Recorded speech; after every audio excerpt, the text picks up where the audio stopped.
Muy buenas noches.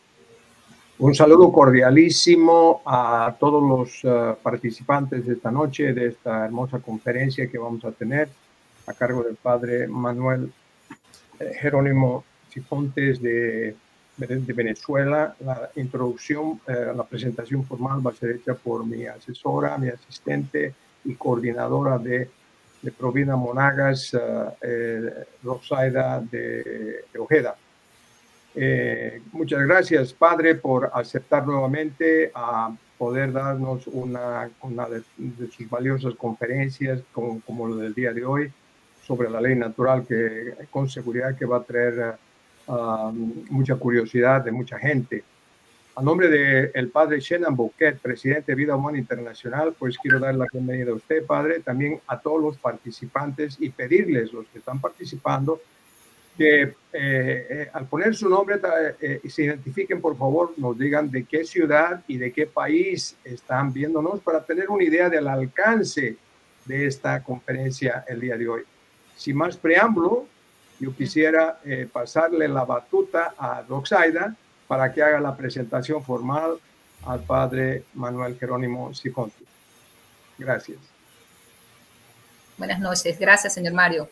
Bueno, bienvenidos todas las personas que desde ya pues están allí conectados y esperando esta conferencia para dar pues continuidad a este ciclo que hemos iniciado en el mes de septiembre y ya hoy es la primera correspondiente al mes de octubre. Este ciclo de conferencia que hemos denominado Nancy Tosi en honor pues a nuestra querida hermana, quien a ella debemos todo este legado de la defensa de la vida y la familia, con todo gusto para ella. Así que esta noche pues nos acompaña nuevamente nuestro querido padre Manuel Jerónimo Sifontes, quien para mí pues siempre será un gusto presentarlo en estos momentos y en cualquier área, ya que bueno, siempre lo tenemos por acá cerca en nuestra diócesis de Maturín, acá en Venezuela, y siempre su acompañamiento es muy valioso con toda esa sabiduría que siempre suele transmitirnos. Sin más preámbulos, pues el padre Jerónimo es venezolano, como ya lo saben. Él nos va a tratar hoy el tema de la ley natural. Actualmente es párroco de la parroquia Santo Domingo de Guzmán, acá en Las Cocuizas, en la diócesis de Maturín. Dentro de sus estudios podemos mencionar un diplomado en teología espiritual. El padre Manuel Jerónimo también es licenciado en filosofía y licenciado en teología. Ha participado en distintas jornadas de reflexión filosófica. Se ha desempeñado como profesor especialista en educación religiosa. Tiene una maestría en bioética por la Universidad Anáhuac, México, maestría en línea. Actualmente es director de la Pastoral Social Cáritas acá en la diócesis de Maturín. También es el asesor de Provida Monagas, colaborador inmediato y ponente en Venezuela y a nivel internacional de la organización Vida Humana Internacional. Pues, y por lo tanto ha participado también en congresos internacionales gracias también al apoyo de esta organización. Sin más preámbulos, quisiéramos dejarle los micrófonos esta noche pues al padre para que nos deleite con este tema también. Tal vez me permite un minuto solamente, padre, solo recordar a la gente que Rosaida va a pasar un link, ¿no? Para encuesta que nosotros en este mes de octubre vamos a ofrecer 4 conferencias como estas cada martes en la noche, y los que llenen las encuestas de cada una de estas conferencias podrán recibir un certificado de Vida Humana Internacional al final de la 4ª conferencia del mes de octubre. Mil disculpas y adelante, padre Manuel Jerónimo. Muchas gracias, don Mario, por hacernos partícipe también de estos momentos de formación, de crecimiento en la fe. Es un gusto para mí también pues unirme desde aquí, desde Venezuela, a este homenaje especial que se le está haciendo a nuestra querida Nancy Tosi. Desde el cielo debe estar muy contenta, muy feliz, sabiendo pues que su esfuerzo, su sacrificio no quedó en vano. En nosotros vino como misionera, sembró esta semilla y estamos dando fruto. Agradecidísimos de su esfuerzo, de su sacrificio, de habernos traído a Vida Humana Internacional para acá, para Maturín, y para ella pues entonces con mucho cariño todos los pequeños frutos y los pequeños pasos que estamos dando. Gracias, Rosaida, también por tu presentación. Como siempre digo, añado algo más. pues es importante saber también, yo soy el número 20 de 32 hermanos.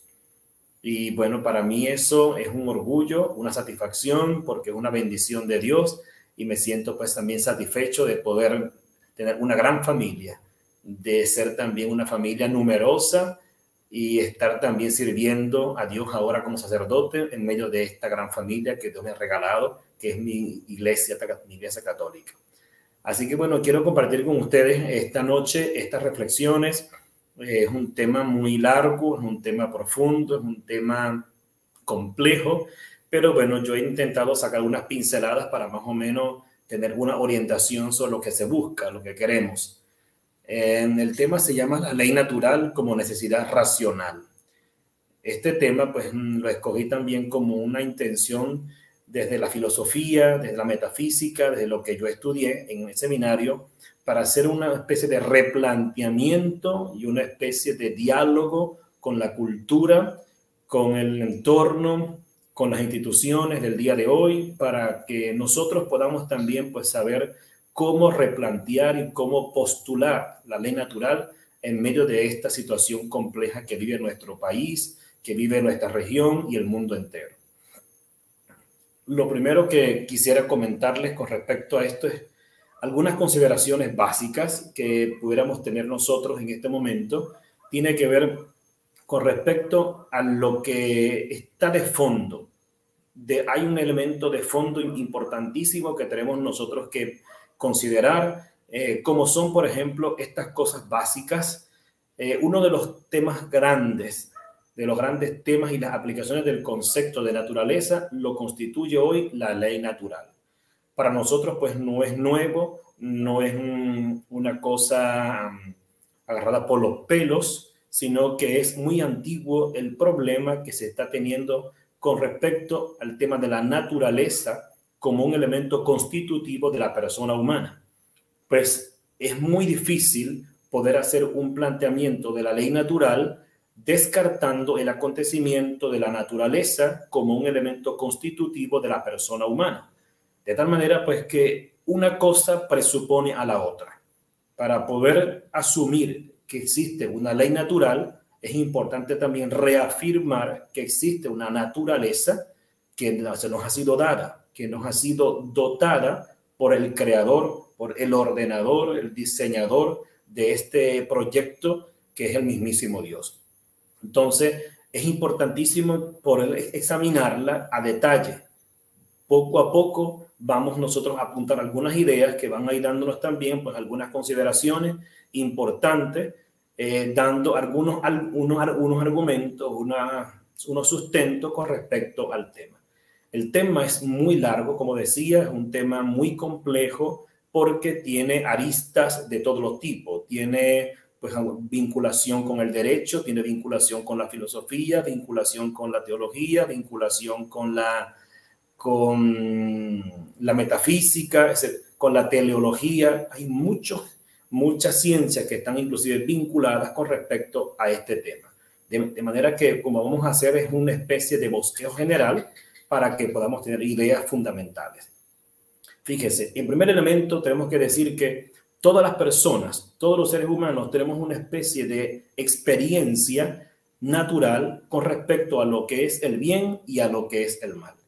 La experiencia de la vida ordinaria nos va haciendo a nosotros también asumir y reafirmar esta idea de esta existencia de estos dos elementos, del bien y del mal. Y que no solo son emociones, no son una especie de sentimientos, no son una especie de inventos del hombre, sino que hay una especie de reafirmación objetiva. Tenemos una especie de claridad objetiva con respecto a lo que significa el bien y el mal. No se puede entender como una especie de producción de la persona, sino de algo que nos encontramos. Es algo que está allí, que está al frente, con lo que nos topamos constantemente y lo descubrimos entonces pues como un elemento objetivo que está inclusive cerca de mí, inclusive está muchas veces dentro de mí y alrededor de mí. Entonces, hay elementos de la vida ordinaria, de la vida cotidiana, que nos hacen reafirmar constantemente esta idea y esta naturaleza y esto que existe en medio de lo que somos y de lo que vivimos. De tal manera que es universalmente conocido y se sigue reconociendo cada vez más que la forma del comportamiento humano son cosas necesarias para la convivencia humana. Son también llamadas positivas y otras son naturales. La ley como tal tiene esta doble consideración. Para algunos, pues puede ser que no se asuma como necesario esa ley natural. Pero la ley natural tiene también pues como una especie de consecuencia, que es lo que se entiende como la ley positiva. Esa ley positiva nace precisamente de la ley natural, que la soporta, que la sostiene y le da realmente significado. Por eso nos hacemos en primer lugar una pregunta. ¿La ley natural es racional realmente admitirla como anterior a la ley positiva? Esto es una pregunta que, aunque parece simple, aunque parece sin sentido, es una pregunta clave, porque hoy en día, por ejemplo, se discute muchísimo si debemos nosotros asumir la ley natural como anterior a esta ley positiva. Esta ley positiva se entiende como la ley que ha ordenado, ha sistematizado y ha reflexionado el hombre a lo largo del tiempo y la ha propuesto como ley que debe ser obedecida. Las cartas magnas, los tratados, los decretos, todo esto se entiende como ley positiva. Entonces, nuestra pregunta va con respecto a esto. ¿Es racional realmente admitir que antes de esta ley positiva existe una ley natural? Pues vamos a mirar realmente si esto es racional admitirlo o no es racional. Fíjese, traemos una historia y traemos una tradición con respecto al tema del derecho. El derecho ha sido también pues asumido y ha sido construido últimamente también por el positivismo jurídico, que es esta visión positivista que ha ido también permeando poco a poco en el derecho. Ese presunto derecho natural, dice el positivismo jurídico, como fundamento racional de las leyes no existe. La única fuente de derechos y de obligaciones sería el Estado y las autoridades civiles. Cuando mucho lo pueden entender como una especie de pacto convencional o como costumbres populares. Fíjese, aquí hay un elemento que tenemos que considerar, que tiene que ver con respecto al tema del Estado y las autoridades. Se supone que antes de la existencia del Estado, antes de la Constitución, antes de la organización de las autoridades civiles, existe algo que se llama la sociedad. La sociedad es anterior al Estado. La sociedad es anterior a las instituciones. La sociedad es anterior a las organizaciones gubernamentales, que son de data inclusive mucho más reciente. Entonces, el positivismo lo que pretende asumir es que por encima del Estado no hay ningún otro tipo de autoridad que debe ser escuchada ni obedecida. O sea, no hay razón por la cual tengamos nosotros que sostener que hay algún fundamento previo, alguna especie de tribunal o una especie de ley previa al Estado, que es el Estado realmente, pues casi que quien funda la ley, quien funda la justicia, quien funda el derecho, y esto por supuesto que no es racional. Realmente esto no tiene un asidero científico racional por ninguna parte, porque el Estado, insisto, ha sido una construcción de la cultura, ha sido una construcción histórica de los hombres, pero previo a eso ha existido entonces las sociedades, la humanidad, los seres humanos, estructurados o no, organizados o no, en etnia, en aldea, indistintamente en la agrupación, en el gremio, como se constituya, la sociedad es anterior. Fíjese, bueno, esto, como planteaba así, genera como un conflicto, ¿no? Hace percibir como que si existe realmente un conflicto, un dilema con respecto a esto. ¿Por qué? Porque, bueno, pues se ha creado toda una especie de matriz para difundir también públicamente el hecho de que pues nosotros no tenemos por qué buscar el sustento o el fundamento de la moral, de las leyes, en otra cosa que no sea más que el Estado. Es el Estado quien determina realmente qué es lo que es justo, qué es lo que es recto, qué es lo que es exactamente el orden, en dónde está el orden. Pero, por supuesto que, como insisto, esto es totalmente irracional, porque lo que le da sentido y lo que le da significado a las leyes que el Estado propone es precisamente esta existencia de una ley previa, de una ley que es anterior. En respuesta al conflicto planteado, está en juego realmente el fundamento mismo de las leyes positivas y su validez en relación con el sentido moral.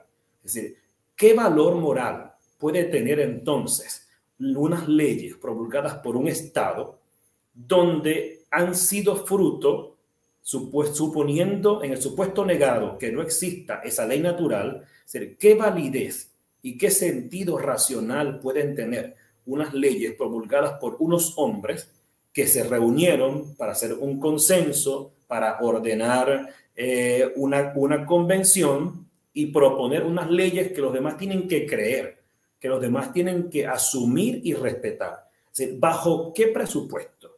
¿Bajo qué autoridad? ¿Con qué autoridad el hombre construye leyes para que los otros le obedezcan?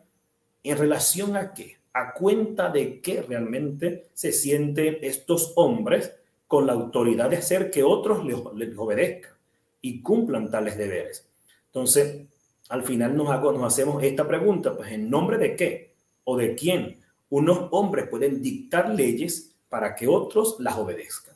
Se supone, esto reclama entonces la existencia de una autoridad moral superior a estos hombres, superior al mismísimo Estado, para que pueda realmente tener un referente moral, para que pueda ser realmente entonces con sentido realmente válido y creíble, racionalmente hablando. Desde el punto de vista, para puntualizar sobre el tema de la racionalidad de esta ley natural, tendríamos que admitir entonces algo anterior y más fundamental en lo que las costumbres y las leyes civiles encontraran su asiento racional. Equivaldría a incidir en una especie de idealismo antipráctico. Esto es parte del conflicto, parte de los postulados, por ejemplo, del positivismo jurídico. Pues admitir algo anterior es más o menos como una especie de un idealismo antipráctico. Es decir, es caer en una especie de ideas que no tienen sustento y que en la práctica serían imposibles. Es decir, no podríamos supuestamente entonces nosotros dejarnos llevar, dejarnos seducir, dejarnos orientar por unas supuestas leyes anteriores al mismo Estado, porque es, insisto, el Estado, desde el punto de vista positivo, quien tiene toda la autoridad y la autoridad absoluta sobre los hombres. Entonces, es por esto que la jurisprudencia, por ejemplo, tiende constantemente a prescindir de la ética para guiarse por los criterios llamados democráticos y políticos, al margen de toda consideración moral. Claro, descartando el elemento de la ley natural, le es mucho más fácil entonces a los legisladores, le es mucho más fácil a los gobiernos, a las autoridades que pretenden instaurar un supuesto orden, una supuesta justicia, pues bajo los consensos políticos, económicos, de intereses particularistas, y siempre, por supuesto, edificarlos, construirlos lejos de todo tipo de consideración moral. O sea, ¿para qué nosotros entonces dejarnos conducir por la moral si basta con los consensos? Basta con que nosotros hagamos un consenso político entre nosotros y decidamos qué realmente es la justicia, qué realmente es lo recto, qué es lo realmente que podemos llamar orden social, en qué consiste el orden social, el orden de la comunidad, y en qué consiste la justicia realmente. Claro, para eso hay que entonces descartar el tema de la consideración moral. Por eso no camina fácilmente entonces los órdenes morales, entre comillas, construidos por el derecho actual, por el positivismo que ha influido tanto. Por eso es que no es fácil que puedan casarse con este orden moral previsto desde un punto de vista inclusive anterior al Estado. De tal manera que la ley natural se nos propone como una especie de un tribunal supremo de apelación que tiene que existir y que se impone al buen sentido y a todo discurso racional sano.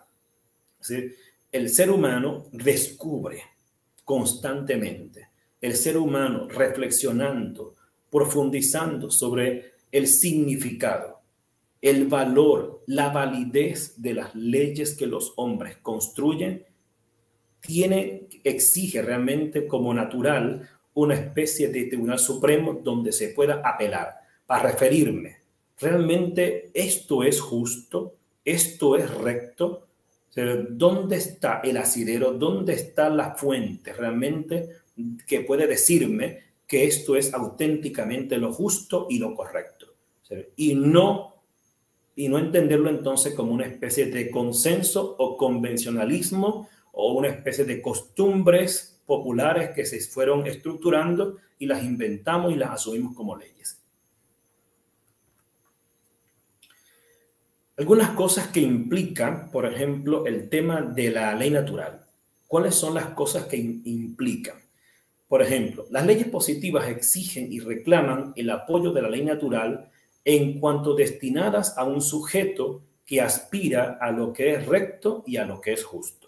Es decir, en cuanto a mi condición de sujeto racional, yo debo de exigir, yo que estoy realmente interesado en hacer lo que es recto y lo que es justo, debo realmente entonces considerar que por encima del convencionalismo, por encima del consenso de unos cuantos, existe unas razones mucho más altas, mucho más eficientes y mucho más justas que puedan asegurarme entonces que lo que me están proponiendo a obedecer sea realmente aquello que yo busco, aquello que yo necesito y anhelo como ser humano desde mi condición como ser natural, como ser racional. Otra cosa que implica, por ejemplo, que los hombres en particular, la sociedad civil, consideran como suyo muchas cosas antes de que la ley misma lo determine. Esos derechos, por ejemplo, no los otorga el Estado. Por ejemplo, el derecho a comer, el derecho a vivir, el derecho a descansar, el derecho a la tierra, el derecho a las fronteras, el derecho a la libertad, el derecho al fruto de mi trabajo.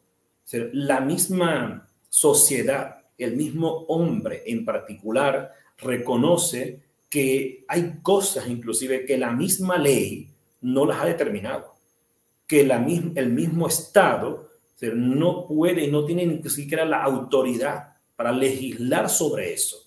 No me lo concedió el Estado, no me lo concedieron las leyes hechas por hombres, sino que son anteriores a ellas.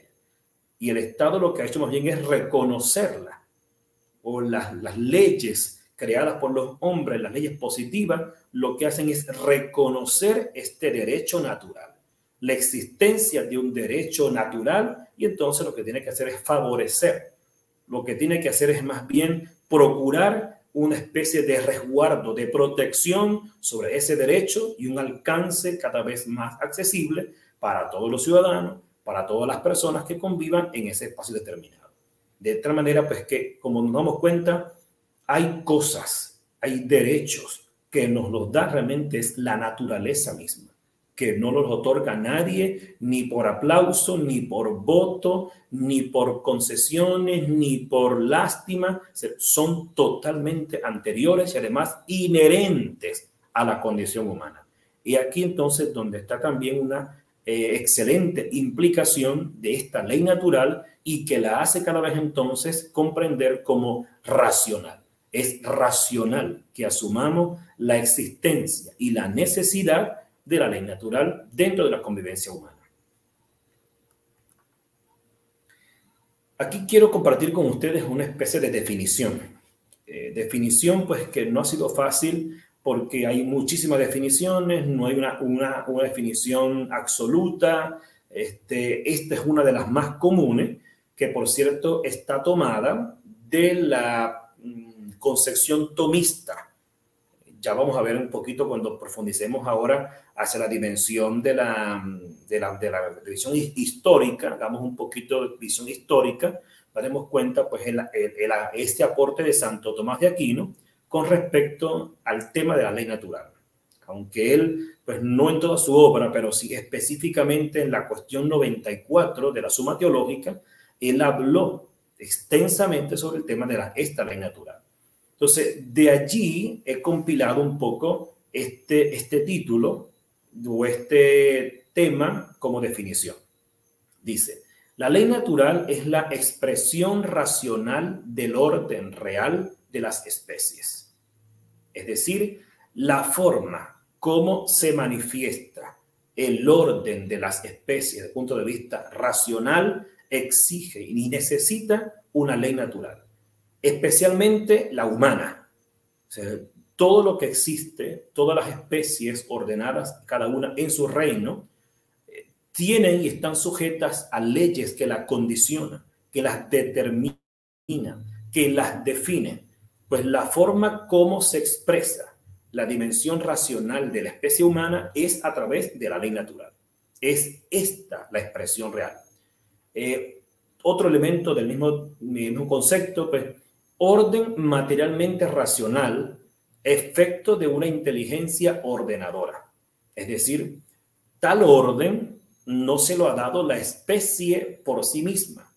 Tal orden ha sido realmente efecto de una inteligencia que ha ordenado, que ha estructurado, que ha diseñado, que rige lo que ha creado, lo que ha diseñado, pues que son las especies. Dirigido a fines perfectivos naturales. Aquí ya entra el tema tomista, se dan cuenta, pues que tiene que ver con el tema de los fines y también de Tomás, que también pues trae un poco los temas de Aristóteles, el tema de los fines. Entonces, pues entendiendo este orden que no está pensado de manera pues descabellada, de manera indistinta, indiferenciada, sino que está dirigido hacia un fin específico, como es la perfectibilidad de lo natural, la perfectibilidad de lo creado, de cada naturaleza específica, de la naturaleza cósmica y, en definitiva, ordenación formal a un fin trascendente, que es Dios. Es decir, pues todo lo que existe, la naturaleza específica, de la más específica, inclusive incluyendo la naturaleza humana, que está también dentro de la naturaleza cósmica, todo ella está ordenada a un fin trascendente, a un fin que la supera a sí misma. Ese fin es Dios, que a la vez es principio y fin de todo lo existente. De esta manera, pues que este trabalengua de concepto es para definir realmente un poco, pues, cuáles son los elementos metafísicos que están constituidos en esta ley natural. Pues, insisto, es la expresión del orden que se le ha dado a la especie humana.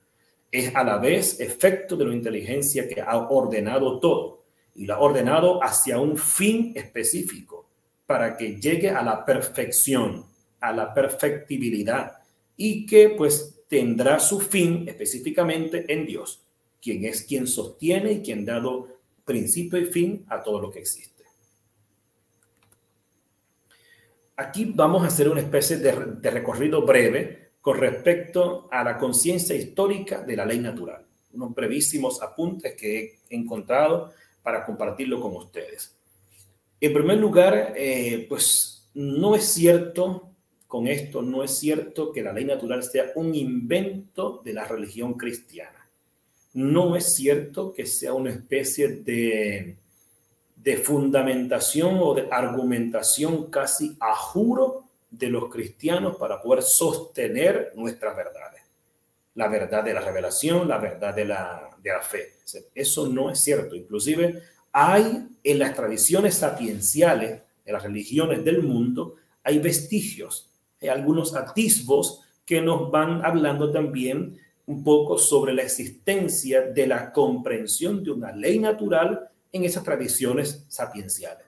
En la sabiduría de esas tradiciones, de esas religiones del mundo entero, hay algunos elementos que nos pueden dar la idea, tal vez no toda la claridad, porque bueno, estamos hablando también pues de un momento histórico específico, tal vez pues poco conocimiento, poca capacidad para racionalizar lo que se entiende, lo que se sabe, pero sí allí en medio de estas visiones, en medio de esa comprensión cosmogónica y cosmológica, hay algunos elementos que pueden darnos luces. Colocaba yo aquí, por ejemplo, en las diversas culturas, los hombres han elaborado y han desarrollado de manera progresiva tradiciones sapienciales, en las que expresan y transmiten su visión del mundo, así también como su percepción refleja del lugar que ocupa el hombre en la sociedad, en el cosmos, reclamando así una justificación y un porqué. Es decir, pues a la hora de hacer la comprensión antropológica,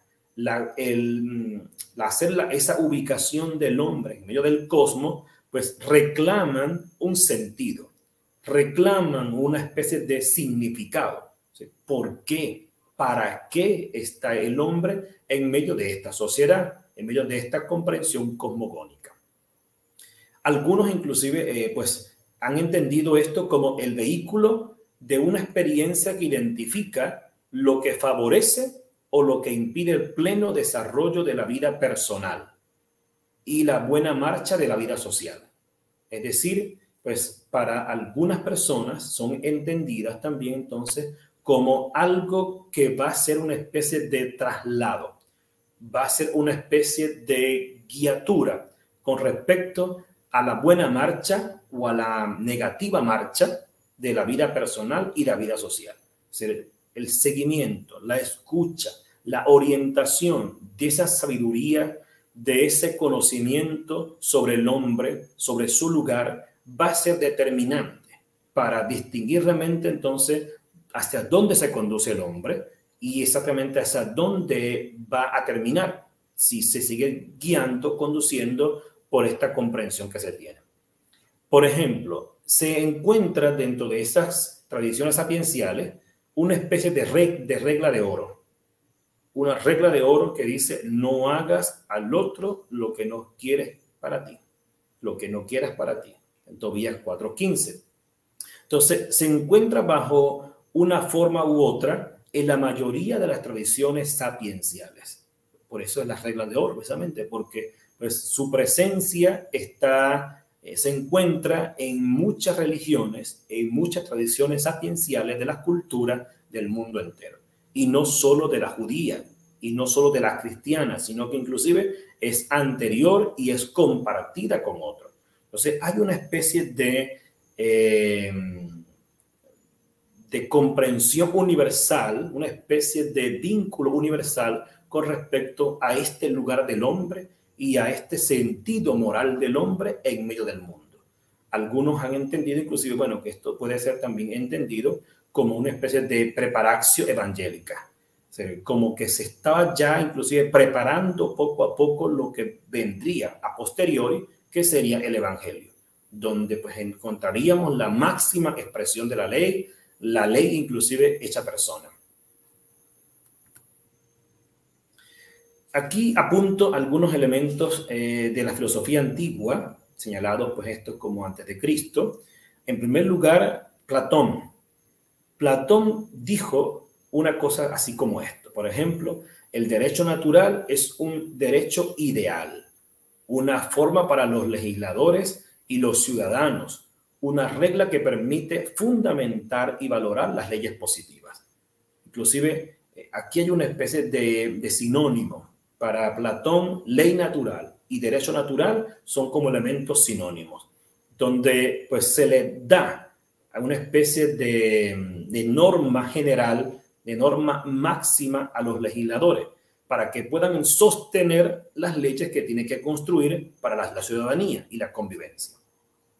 Aristóteles las llama entonces como norma suprema de la moralidad, corresponde a la racionalización de la forma esencial de la naturaleza. Es moral lo que es natural. El derecho natural es invariable. El derecho positivo cambia según los pueblos y las diferentes épocas, pero el derecho natural no se sitúa en un más allá del derecho positivo. Se encarna en el mismísimo derecho positivo, que es la aplicación de la idea general de la justicia a la vida social en su diversidad.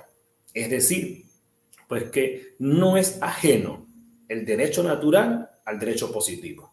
Es todo lo contrario. Es decir, debería estar implícito realmente en la propuesta de justicia, en la propuesta de moral, de orden moral que los hombres podamos hacer. Por eso tenemos que asumirla como norma suprema, como ley que sostiene y fundamenta realmente la moralidad. Si Cicerón, por ejemplo, hablaba en el orden natural de las cosas, al igual que existen leyes físicas que no dependen de los hombres, deben existir normas jurídicas que la naturaleza enseña al hombre y que está inscrita en el corazón de los hombres. Sirve para inspirarnos como también para amenazarnos cuando hacemos cosas que son contrarias a ese orden. Entonces, vuelve a insistir el tema de descubrir, detectar que en la naturaleza, en lo creado, hay unas leyes físicas que sostienen tal orden, que le dan consistencia al universo. Y esas leyes son anteriores a los hombres y no dependen de los hombres. Los hombres no la crearon, no la legislaron en ningún momento. Entonces, así como existen esas leyes, entonces sostiene Cicerón, deben existir normas jurídicas que la naturaleza le va enseñando al hombre poco a poco y que además se las ha colocado en el corazón, se las ha inscrito en el corazón. Ahora, haciendo una mirada de la misma ley natural en la Sagrada Escritura, hay algunos elementos que podemos nosotros mirar, pues también sería muy largo hacer un recorrido bíblico de punta a punta sobre los elementos que están contenidos allí. Yo he extraído algunos para que podamos nosotros más o menos detectar la presencia, aunque sea incipiente, que sea no del todo clara, pero que hay unos elementos que ahí son que pueden darnos realmente alguna idea. Por ejemplo, de muchas maneras, el hombre es hecho partícipe de esta sabiduría que viene de Dios. Es decir, pues el hombre reconoce que por ser parte de ese creador, que por tener una vinculación como criatura con el creador, él también tiene una especie de participación en la sabiduría del creador, en la sabiduría del ser, lo que se dice en metafísica.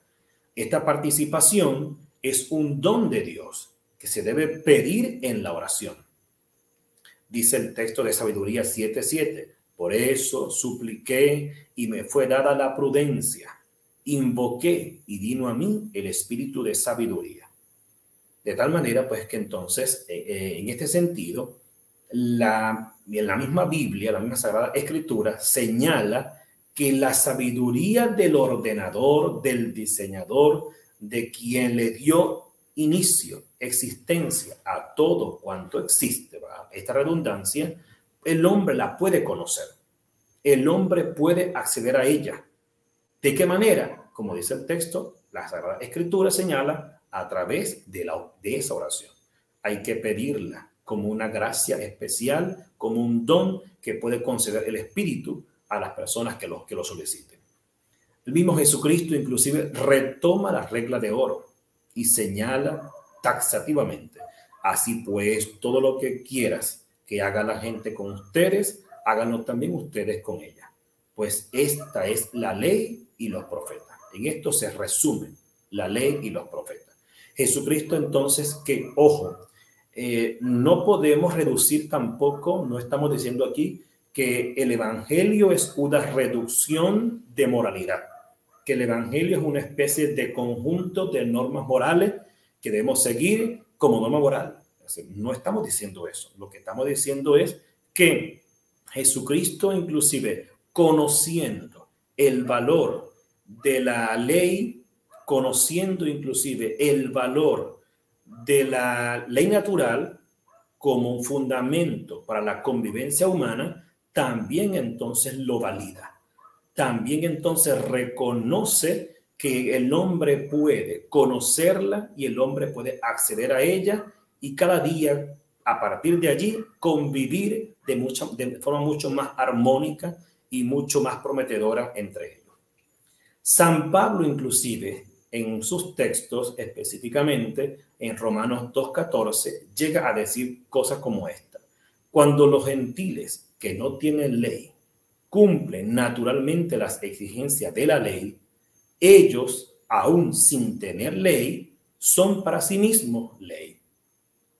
Esos tales, los paganos, los gentiles, muestran que tienen escrito en sus corazones la exigencia de la ley, contando con el testimonio de la conciencia y con sus razonamientos internos contrapuestos, unas veces de condena y otras de alabanza.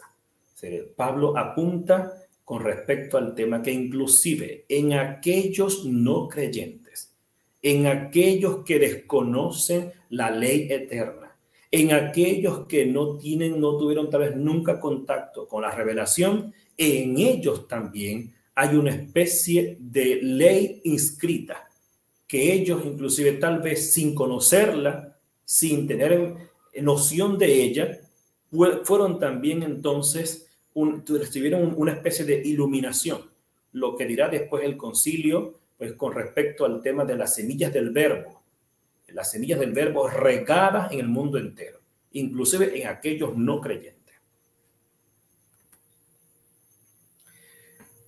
Hay otro elemento, pues vamos a hacer un salto aquí un poco, algunos personajes, por ejemplo, esa ley natural con respecto a San Agustín. San Agustín dice, la ley eterna es la razón divina o la voluntad de Dios que manda conservar el orden natural y prohíbe perturbarlo.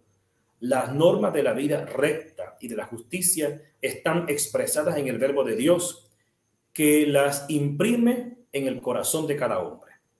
Es decir, para Agustín, por ejemplo, esa ley natural es también una especie de ley eterna, que es la razón inclusive divina, o esa voluntad de Dios que manda conservar el orden establecido.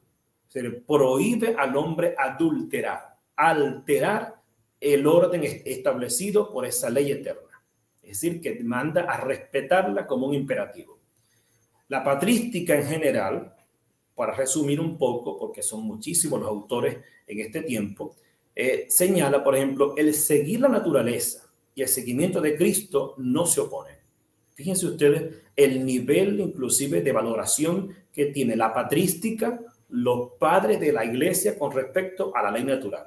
Pues obedecer esa ley natural y obedecer a Cristo son casi para ellos la misma cosa. Comportarse de modo conforme a la razón conduce a seguir las orientaciones que Cristo, como el Logos divino, ha depositado mediante las semillas del verbo,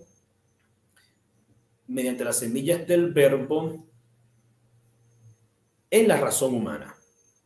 Es decir, pues claro, esto por supuesto tendrá que trabajarse, la misma patrística va poco a poco también progresando, madurando esta idea, no la deja aquí para que no se entienda tampoco como una especie de naturalismo, como una especie de seguimiento ciego a la ley natural sin que reciba la iluminación.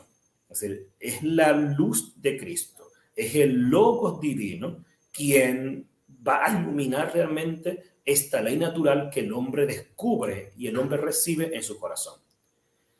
Después hay otro salto que podemos hacer también por tema tiempo, pues en la Edad Media. La ley natural se entiende como una participación de la criatura racional en la ley divina eterna, gracias a la cual entra de manera consciente y libre en los designios de la providencia. Es decir, pues no se entiende como una especie de sistema cerrado, conjunto cerrado, ni completo de normas morales, sino una fuente de inspiración constante, presente y activa en las diferentes etapas de la economía de la salvación. Es decir, pues no se puede entender como una especie de sistema cerrado donde todo está dado como un manual, donde todo está previsto de manera ya definida, sino inclusive como una fuente de inspiración, como señala allí. Es la forma, inclusive, cómo se hace participación, cómo desde la condición humana participamos de esa ley divina y eterna. Es decir, nos hacemos partícipe de esta condición del Creador.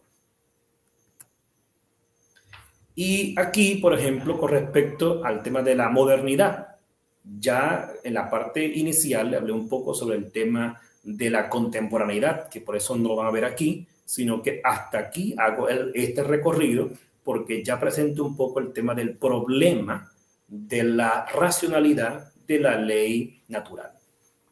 Por ejemplo, en la modernidad se entiende el racionalismo propuso la existencia de un orden absoluto y normativos de esencias inteligibles, accesibles a la razón, pero relativizó por ello la referencia a Dios como fundamento último de esa ley natural.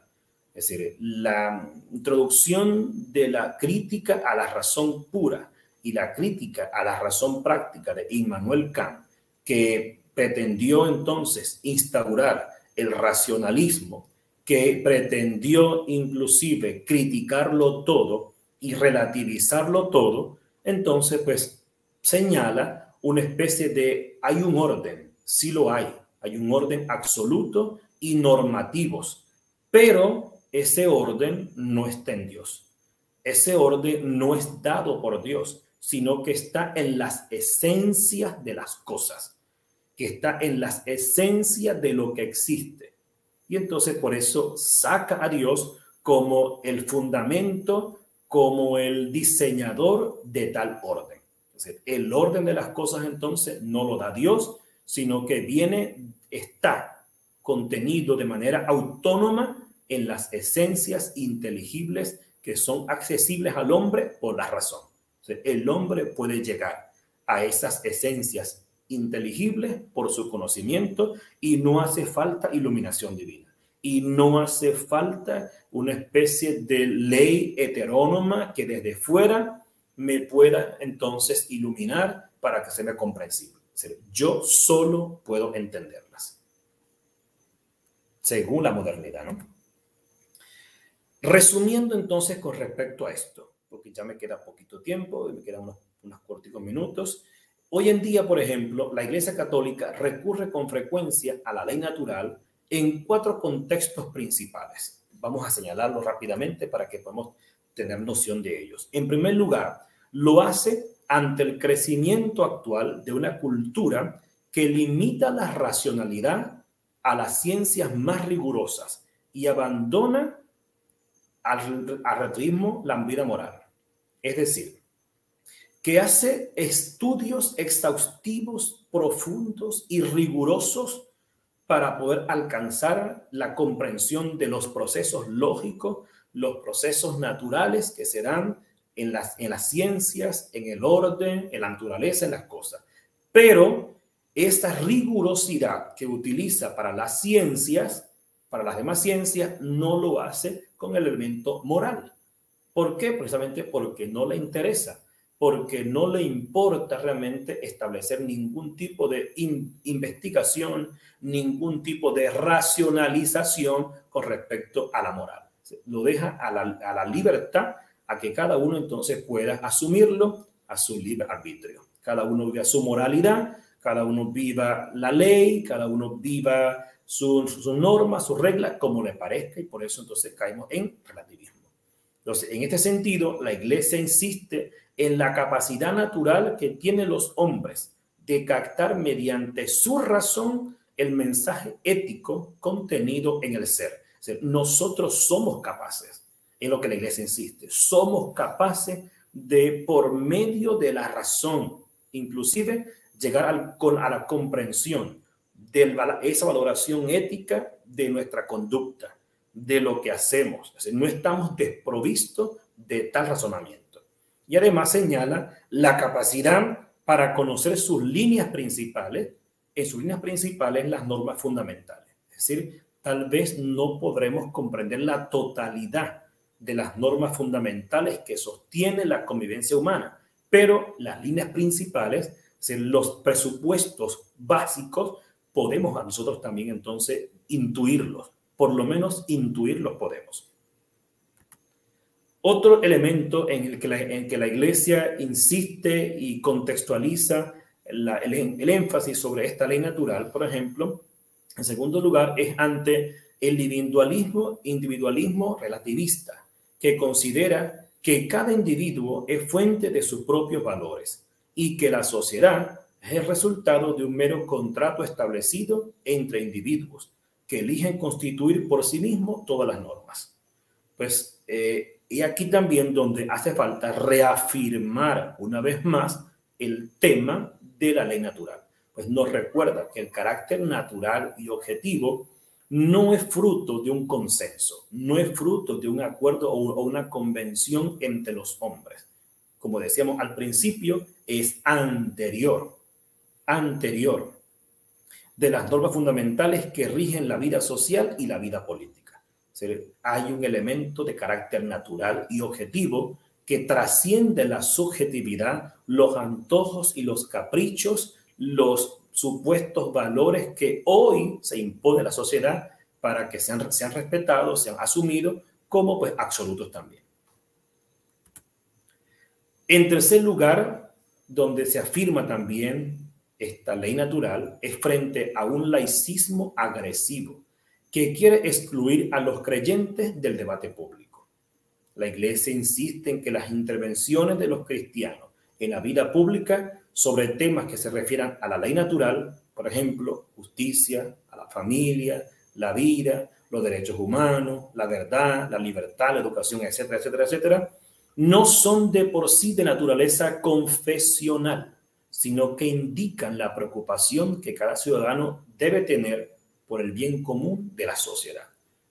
Aquí, pues, reafirma una vez más estos valores, como lo señalado en este punto, la justicia, la familia, la vida, la libertad, los derechos humanos, trascienden el tema religioso. O sea, no se quedan para nada en el tema religioso. ¿Por qué? Porque es un problema antropológico. Es el tema del hombre. Es el hombre que está en el centro, que está allí en el medio del quehacer público. Y por eso entonces no puede relegarse la Iglesia, los creyentes, en medio del debate público. La Iglesia tiene que insistir, tiene que intervenir. ¿Por qué? Porque estas cosas, estos valores, tienen que ver entonces con mi condición humana y no con mi condición como católico o como creyente. Está por encima de eso. Es un deber inclusive de cada uno de nosotros de promover este bien común. Bueno, ya se me fue el tiempo, inclusive se me fue 54 minutos. Quería pues recordarle pues, estas verdades, estas reflexiones que traje para ustedes en esta noche. La intención pues era que tuviéramos una noción básica, un conocimiento por lo menos elemental de este punto. Hay muchísimas cosas que decir. Es un tema muy complejo, pero también un tema importantísimo que nosotros como creyentes tenemos que saber entonces asumir y proponer, enfatizar. Por encima, insisto, de las leyes positivas, anterior a esas leyes positivas, existe un orden natural establecido por el Creador que nosotros tenemos que respetar, que tenemos que defender y promover. Muchísimas gracias para todos, por su atención, por su paciencia para conmigo en esta noche. Muchas gracias, Padre Manuel Jerónimo, como siempre, enseñándonos cosas que muchas veces uno los ve, lo escucha y todo eso, pero no siempre le toma la atención necesaria, ¿no? Y ahí siempre viene una pregunta. ¿Qué pasa si uno no ha conocido la ley de Dios? Y bueno, muere. ¿Cómo será juzgado? Entonces, muchas veces sale esa pregunta, padre. Tal vez usted quisiera aclararnos un poquito. Sí, sí, bueno, ya a partir de allí, don Mario, es una especulación que podemos hacer porque definitivamente no sabremos qué tratamiento va a dar Dios a esas personas que murieron sin haber conocido el Evangelio, sin haber conocido a Jesucristo, algunos tal vez con culpa, sin culpa, algunos con excusas o sin excusas, pero Dios en su misericordia infinita encontrará medios para salvarlo si encuentra realmente en ellos algo digno y justo, algo que realmente sea digno de salvación. De seguro que Dios lo hará. Dios en su misericordia sabrá cómo hacerlo. Nosotros no tenemos ni idea. Gracias. Tal vez hay algunas preguntas, Osaida. Bueno, por acá hay un comentario. Gracias, padre. Gracias siempre por esa sabiduría que usted siempre nos comparte. Es una bendición poder siempre contar con usted en estos espacios. Vea, por acá dice Marlene Valera, en estos tiempos modernos resulta casi irónico que lo que es evidente debamos de tratar o argumentar o defender la verdad. Lo que es evidente es triste ver cómo la gente vive en un relativismo ciego. Y a mí, pues, leyendo este comentario, padre, me surge, ¿no?, una pregunta también. ¿Qué pasa si muchas personas quieren o hacen, pues, caso omiso de que existe la ley natural? ¿Qué pasa en esos casos? Sí, bueno, pasa lo que pasa con respecto a todo lo de a todo el ordenamiento jurídico, ¿no? Es decir, yo cuando violento el orden, yo cuando no asumo la ley, yo cuando pues no valido como importante o necesario la ley positiva o el orden establecido por los hombres, pues lo que hace también es generar en mí un acto de irresponsabilidad. Caigo en un nivel también pues de irresponsabilidad. ¿Por qué? Porque estoy también adulterando. Estoy al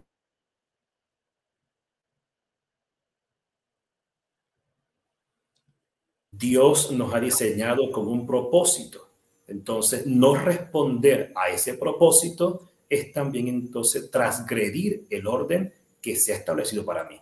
Entonces, pues, con consecuencias también que caeremos aquí en especulación. Si no se convierte, si no rectifica, si no vuelve a Dios, puede ser inclusive con consecuencias de condenación, inclusive puede ser. Ya, ya, gracias, padre. Allí, Marta también pregunta, ¿no? ¿Cómo hacer entender a alguien que dice no creer en Dios y más si es alguien que busca abortar? Bueno, el hecho de hacerlo entender no es tan fácil, porque Dios, pues más que una idea, es una experiencia. Es decir, no es fácil hacerle unas pruebas, como intentaron los antiguos, unas pruebas para demostrar que Dios existe. Pues nosotros tenemos muchos argumentos, muchos elementos, el testimonio, el ejemplo, la oración, la evangelización, la palabra, hablarles con la verdad.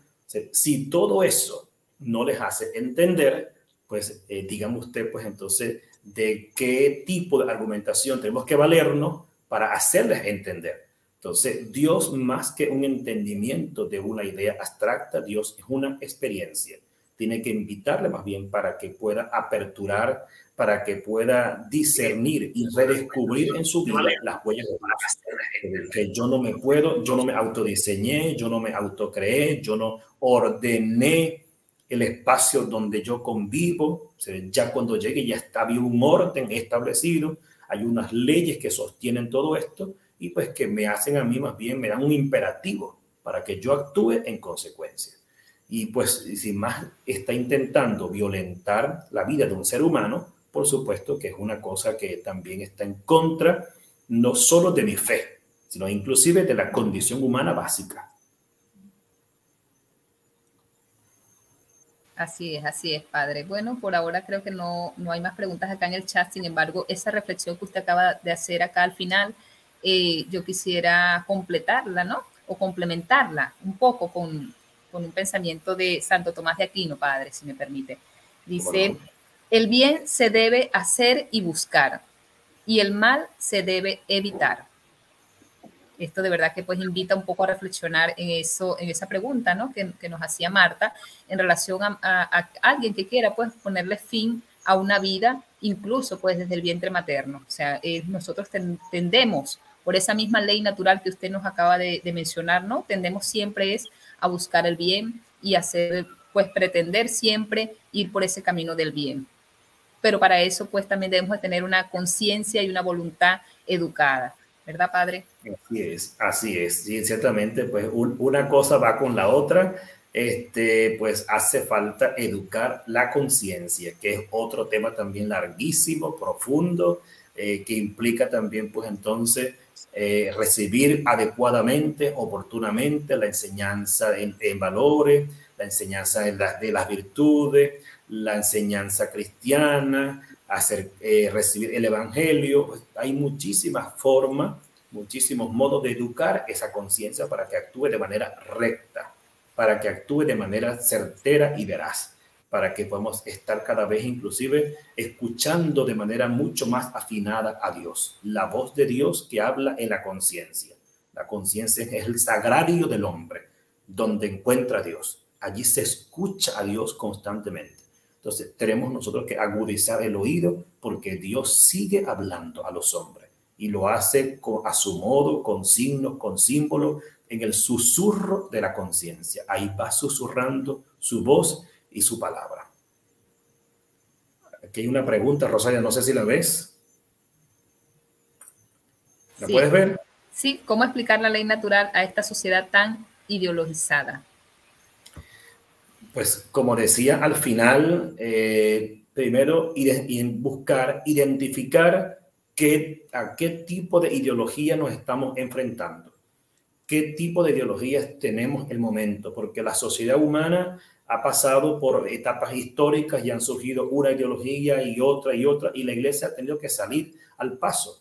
La iglesia ha tenido que volver entonces a presentar la novedad del evangelio, a presentar a Jesucristo como esa ley de Dios, como el verbo de Dios encarnado, la palabra de Dios hecha carne que habita entre nosotros. Entonces, nosotros tenemos que también entonces saber cómo dialogar con los hombres de hoy. ¿Qué tipo de ideología? Por ejemplo, con respecto a esta que apunta contra la familia, que insiste, por ejemplo, que la familia no tiene ningún orden natural, no tiene ningún derecho natural. Es decir, que eso es mentira que desde siempre ha existido, que es un constructo cultural, que fuimos los hombres que inventamos esto, que en un tiempo lo rediseñamos y por conveniencia nos hemos estructurado de esta manera, hombre, mujer, y pues, ¿por qué no entonces hacerlo de otra manera? ¿Por qué no entonces responder en las nuevas tendencias para que se haga de otra forma? Además, ensayemos otras formas para ver entonces cómo nos sale, porque incluso pues la que se ha ordenado hasta el momento parece que no sirve. Pues ante esta ideología que propone la deconstrucción de la familia para imponer un orden supuestamente mejorado, pues tenemos nosotros que salir al frente precisamente con la ley natural para defender, porque es que no es solo un acuerdo social, no es un pacto social entre un hombre y una mujer. Hay elementos inclusive de fondo y previos con respecto a la condición masculina, femenina, la complementariedad, que es muchísimo más anterior. Gracias, padre, gracias. Bueno, yo creo que tendríamos que hacer una parte 2 de este tema que es bastante extenso, pero muy enriquecedor y que aclara muchísimas dudas que tenemos, Padre.